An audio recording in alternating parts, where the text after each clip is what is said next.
Abençoada Igreja de Cristo, graça e paz.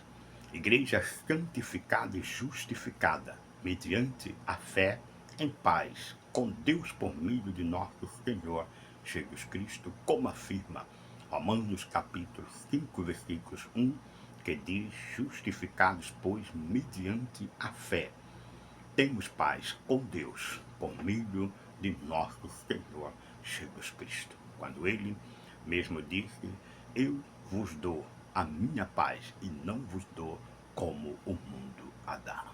Logo, esta paz de santificação é a mesma de Hebreus 12, 14, que diz: segui a paz com todos e a santificação, sem a qual ninguém verá o Senhor. A palavra diz que esta paz é para ser seguida com todos, e não apenas com quem eu quero ter paz, mas a Bíblia diz com todos, se possível, até mesmo com os inimigos. Como príncipe de Deus e mestre na palavra da sua graça, mediante revelação do Espírito Santo, estou aqui sempre o anunciando, tratando a respeito da sã doutrina de Cristo, do Evangelho, da justiça da fé, no qual nele eu creio, eu vivo, firmado e edificado para a glória de Deus. Estou tratando a respeito do verdadeiro salvo em Cristo, santificado em Cristo e em Cristo chamado à sessão, como afirma 1 Coríntios no capítulo 1, versículos 2. E esta santificação é uma santificação que nada tem a ver com o sistema falso teólogo que Paulo chamou da sabedoria deste século, que se reduz a nada. Mas é uma santificação que tem a ver com Cristo e com a sua palavra, como ele mesmo afirmou em João capítulo 17, versículo 17, que disse o próprio Cristo: santifica-os na verdade, e a verdade é a tua palavra. É a palavra revelada aos apóstolos e principalmente a Paulo, que é mediante o Espírito Santo e não mediante muitos estudos, muito saber, muita pesquisa, muito isto, muito aquilo. Não. Não dizendo que as histórias, as pesquisas tenham relevância. Tem sim, quando estão de acordo com a sã doutrina de Cristo. Não estando de acordo com a doutrina de Cristo, a palavra diz que isto é doutrinas de demônios. Onde está estas doutrinas de demônios estão? Está no cinema? Está no campo de futebol? Está nas praças? Depende. Depende daqueles que se dizem estar em Cristo e não estão, que falam e ensinam coisas que estão em desacordo com a doutrina de Cristo, causando escândalo, causando vergonha, levando mesmo as pessoas a não receber o verdadeiro Evangelho, receber a salvação e viver esta salvação com justificação e paz com todos. Logo, os que de fato estão em Cristo, estes primeiro, diz a palavra, eles ouvem a palavra, retêm a palavra, aplica a palavra em sua vida, primeiro para com os da sua casa. Porque não importa, ou não tem nenhum valor aquele que se diz crente, que participa de um lugar chamado igreja. Muitas das vezes este ou esta pode ser até mesmo um bom diácono, uma boa ou um bom obreiro ou ministro na casa ou na igreja, né? Vamos dizer assim, a igreja na qual ele frequenta. Ele é excelente, ele é impecável. Mas em casa, será que ele realmente tem sido ela uma excelente esposa, uma excelente mãe, avó, idônea, fiel dona de casa, que honra a palavra de Deus, que honra a doutrina de Cristo? Será? E ele?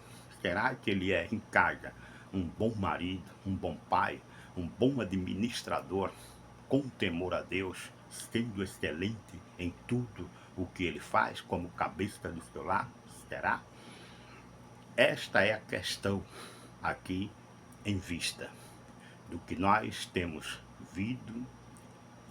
visto e ouvido por parte de falsos mestres, como afirma 1 de Timóteo, no capítulo 4, versículos 1, que diz: o Espírito expressamente afirma que nos últimos tempos alguns apostatarão da fé para obedecerem a espíritos enganadores e a ensinos de demônios.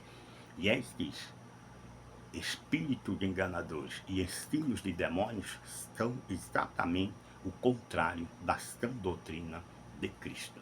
A palavra diz que eu, quando creio no Senhor Jesus, eu estou salvo. Eu e a minha igreja? Não, eu estou salvo, eu e a minha casa.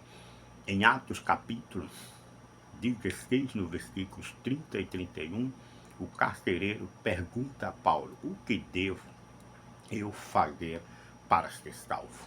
E a resposta de Paulo foi esta: creia no Senhor Jesus e serás salvo, tu e a tua casa.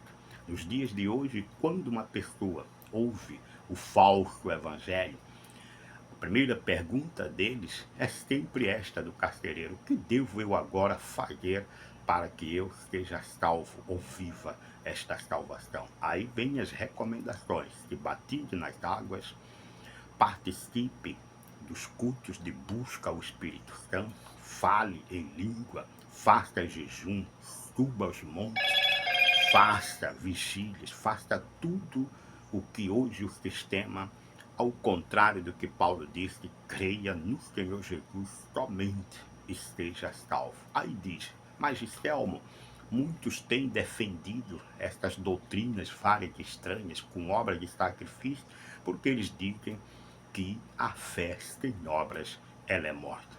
Claro, a fé de um eleito é a fé de Cristo. E a fé de Cristo era morta? Não.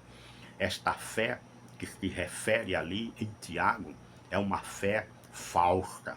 É a fé exatamente daqueles que se preocupam somente em viver esta santificação e paz na igreja, esquecendo dos seus, como afirma Paulo em 1 de Timóteo, no capítulo 5, versículos 7 e 8, que diz que se alguém não cuida de si e dos seus e os da sua própria casa, este está negando a fé e é pior do que o descrente. Logo, a palavra deixa bem claro que a fé em Cristo não é uma fé morta, é uma fé que tem obras, como afirma Paulo em Efésios capítulo 2, versículos 10, que diz: nós somos feitura dele, criado em Cristo Jesus para as boas obras, obras que ele mesmo, Cristo, preparou de antemão. E estas obras, ela é vivida na igreja, é vivida em meu lar, principalmente através de atos de justiça, diz a palavra. Eu sendo um homem temente a Deus, eu vivo a vida comum do lar, amando a minha esposa como Cristo amou a igreja, amando, cuidando e disciplinando os meus filhos com amor e com a exortação do Senhor, não a minha própria, que muitas das vezes tem sido motivos de escândalo, e muitos filhos e filhas estão revoltados com a igreja, revoltados com pastores, revoltados com o próprio Deus. Muitos, depois de uma certa idade, viveram na igreja arrastados pelos pais, né? E dentro da igreja os pais, os santos, anjos, mas em casa uns demônios, cujos filhos diz: quando eu tiver a minha idade suficiente, eu vou dar linha na pipa, desculpe esta expressão, eu vou meter o pé, como diz aqui o carioca. Logo, estes que diz está em Cristo e está justificado em Cristo e em paz com Deus, não vive esta paz, santificação na igreja e principalmente em sua casa, eles estão negando a fé e é pior do que o descrente. Pense nisso e viva a verdadeira santificação pela palavra, mediante revelação do Espírito Santo, e fuja do que diz Hebreus 3:9, de doutrinas várias e estranhas. Há muito já ensinando que a Bíblia precisa de atualização, porque eles estão vivendo um falso evangelho, que se agradam a si mesmo e querem agradar os seus ouvintes, deturpando e adaptando a palavra de Deus. E quem são estes? Os de 1 de Timóteo, no capítulo 4, que afirmou que nos últimos tempos alguns, não todos, alguns apostatariam da fé para obedecerem a espíritos enganadores e a ensinos de demônios. Nestes dias há uma discussão a respeito da veracidade da Bíblia, dizendo que a Bíblia tem defeitos, está ultrapassada, e buscam argumentos que nada têm a ver com a verdade da palavra, que é eficaz na vida do verdadeiro salvo, que tem a palavra mediante revelação e vive a justiça e o poder desta palavra. Para estes, a Bíblia é perfeita, não há necessidade de atualização. Mas para os falsos, a Bíblia é imperfeita, é incompleta e precisa de atualização deles para adaptar versículos que se acomode ou acomode os que vivem e querem continuar no pecado. Pense nisso. A Igreja de Cristo vive a justificação em Cristo, a paz com todos. Vive na igreja e vive em casa, como afirma Josué capítulo 24, versículo 15 no final, que diz: eu e a minha casa serviremos ao Senhor. Não disse eu e a minha casa serviremos à minha igreja. Não, serve ao Senhor, serve a Cristo, e é uma bênção para o reino, é uma bênção para Cristo e a sua doutrina. Pense nisso. Graça e paz.